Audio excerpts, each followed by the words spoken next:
Hello साथीहरु, यस्तो किसिमको फोटो एडिटिङ टिकटक भिडियोको ट्रेन्डिङमा चलिरहेको छ र निकै नै भाइरल पनि भइरहेको छ। साथीहरु, यदि तपाईहरु पनि आफ्नो फोटोमा होलीको रङ कलर गरेर टिकटकमा अपलोड गर्न चाहनुहुन्छ भने यो भिडियोलाई अन्तिमसम्म हेर्नुहोला। मैले यो भिडियो मार्फत यस्तो किसिमको कलर कसरी गर्न सकिन्छ आफ्नो फोटोमा भनेर यो भिडियोमा सिकाएको छु। साथीहरु, भिडियोमा जानु भन्दा पहिला तपाईहरुलाई मेरो एउटा रिक्वेस्ट के छ भने यदि तपाईहरु अहिलेसम्म हाम्रो च्यानलमा नयाँ हुनुहुन्छ भने च्यानललाई सब्स्क्राइब गरिदिनु र नजिकै रहेको बेल आइकनलाई प्रेस गरेर अल नोटिफिकेसन अन गरेर हामीसँग जोडिनु होला। साथीहरु, यस्तो फोटो एडिट गर्नको लागि तपाईले आफ्नो फोटोलाई PNG मा कन्भर्ट गर्नुपर्ने हुन्छ।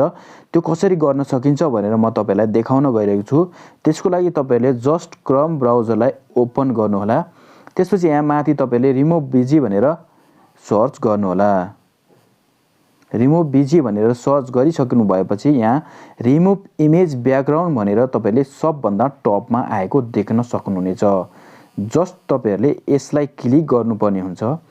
यसलाई क्लिक गरिसकेपछि यहाँ तपाईले अपलोड इमेजको अप्सन देख्न सक्नुहुनेछ। जस्ट यसलाई क्लिक गर्नु होला। त्यसपछि तपाईले ब्राउजरमा जानु होला। ब्राउजरमा गएर कुनै पनि एउटा फोटोलाई आफ्नो फोटोलाई सिलेक्ट गर्नुपर्ने हुन्छ। म एउटा फोटोलाई सिलेक्ट गर्छु। यसरी सिलेक्ट गरिसकेपछि यहाँ अब यसको प्रोसेसिङ सुरु हुन्छ। तपाईले केही समयमा रिजल्ट देख्न सक्नुहुनेछ। यहाँ हाम्रो अहिले फोटो चाहिँ PNG मा कन्भर्ट भइसकेको छ। अब तपाईले जस्ट यो डाउनलोड बटनलाई क्लिक गरेर यसलाई डाउनलोड गरिदिनु होला। मैले पहिला नै बनाइसकेको छु, त्यसकारणले अगेन भनेर आयो हैन। अहिले हाम्रो फोटो यहाँ PNG मा कन्भर्ट भइसकेको छ। त्यसपछि तपाईले यहाँ पिक्सार्ट एप्लिकेसनलाई ओपन गर्नुपर्ने हुन्छ। पिक्सार्ट एप्लिकेसनलाई ओपन गरेर तपाईले प्लसको आइकनमा क्लिक गर्नु होला। प्लसको आइकनमा क्लिक गरेर अल फोटोजमा क्लिक गर्नु होला। त्यसपछि तपाईले एउटा होली वाला ब्याकग्राउन्ड सिलेक्ट गर्नु होला। यस्तो किसिमको ब्याकग्राउन्ड चाहिँ तपाईले गुगल क्रोमबाट सजिलै तरिकाले डाउनलोड गर्न सक्नुहुनेछ। यदि त्यहाँबाट तपाईले जान्नु भएन भने यही भिडियोको डिस्क्रिप्सनमा यसको लिंक राख्दिनेछु, त्यहाँबाट डाउनलोड गर्नु होला। त्यसपछि तपाईले यो फोटोलाई केही क्रप गर्नुपर्ने हुन्छ। त्यसको लागि यो टुल्सको अप्सन जुन स्लाइड बारमा तपाईले देख्न सक्नुहुनेछ, जस्ट यसलाई क्लिक गर्नु होला। त्यसपछि यो क्रपलाई क्लिक गर्नु होला र यसलाई थोरै क्रप गरेर ट्रिक मार्क जुन देख्न सक्नुहुन्छ माथि, यसलाई टिक गरिदिनु होला। त्यसपछि अघि हामीले जुन कन्भर्ट गरेका थियौं PNG मा त्यो फोटोलाई लिनुपर्ने हुन्छ। त्यसको लागि तल स्लाइड बारलाई थोरै दाहिना स्क्रल गर्नु होला। थोरै दाहिना स्क्रल गरिसकेपछि यहाँ तपाईले एड फोटोको आइकन देख्न सक्नुहुनेछ। जस्ट यसलाई क्लिक गर्नु होला।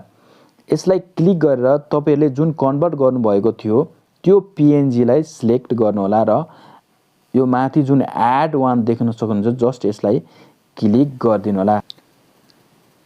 फोटोलाई यसरी एड गरिसकेपछि तपाईले यसलाई जुम गरेर स्क्रिनमा फिट गर्नु होला। यसरी फिट गरिसकेपछि अब यो माथि जुन ट्रिक मार्क रहेको छ, जस्ट यसलाई क्लिक गरिदिनु होला। अब हामीले यो फोटोमा होलीको रङले रंगाउनु पर्ने हुन्छ। त्यसको लागि जस्ट यो तपाईले तल स्लाइड बारलाई थोरै दाहिना स्क्रल गर्नु भएपछि यहाँ तपाईले एड फोटोको अप्सन देख्न सक्नुहुनेछ। जस्ट यसलाई क्लिक गरेर तपाईले एउटा ओभरलेलाई सिलेक्ट गर्नु होला। यसरी ओभरलेलाई सिलेक्ट गरेर एड बटनलाई ओके गर्नु होला।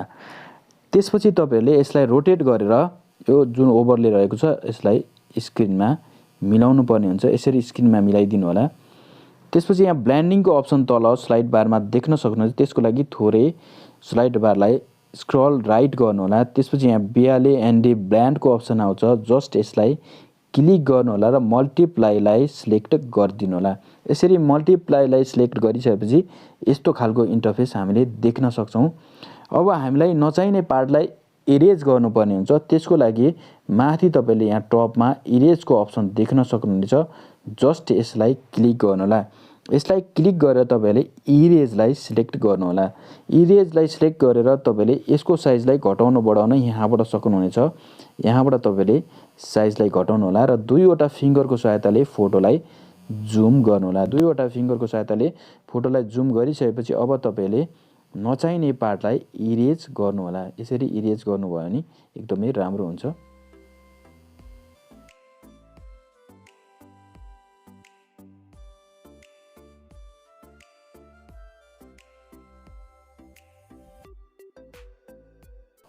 ओपेसिटीलाई तपाईले घटाएर बढाएर पनि इरेज गर्न सक्नुहुन्छ। ओपेसिटीलाई पनि हल्का बढाउनु भयो भने हल्का लाइट कलर आउँछ।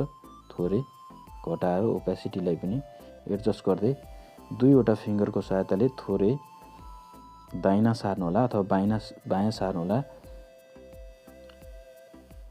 जुन यो आँखाको भाग रहेको छ त्यहाँ तपाईले ओपेसिटीलाई बढाउनु होला र जुन यसको आँखाभन्दा जुन बाहिर रहेको छ यसलाई इरेज गर्नुपर्दा चाहिँ ओपेसिटीलाई तपाईले घटाउनु होला। यो गर्दा तपाईको फोटो एकदमै राम्रो बन्न जान्छ।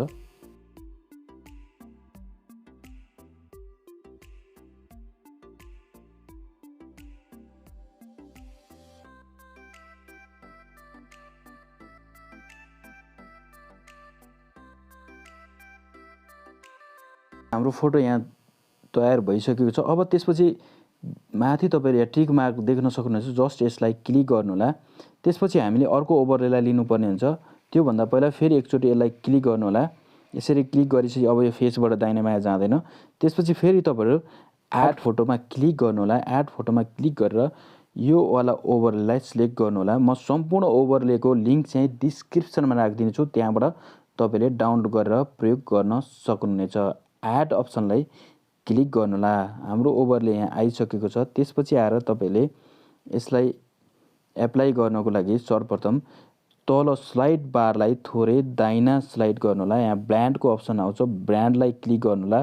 मल्टिप्लाईलाई सिलेक्ट गरिदिनु होला। त्यसपछि तपाईले यसलाई जुम आउट जुम इन गरेर कसरी हुन्छ आफ्नो स्क्रिनमा फिट गर्नु होला। यसरी स्क्रिनमा फिट गरिसकेपछि अब हामीले नचाहिने पार्टहरुलाई फेरि इरेज गर्नुपर्ने हुन्छ। माथि इरेजको अप्सन देख्न सक्नुहुन्छ। जस्ट यसलाई क्लिक गरेर नचाहिने पार्टलाई इरेज गर्नुपर्ने हुन्छ। इरेजरलाई क्लिक गर्नु होला। यहाँ क्लिक गरेर यसको नचाहिने पार्टलाई यसरी इरेज गरिदिनु होला।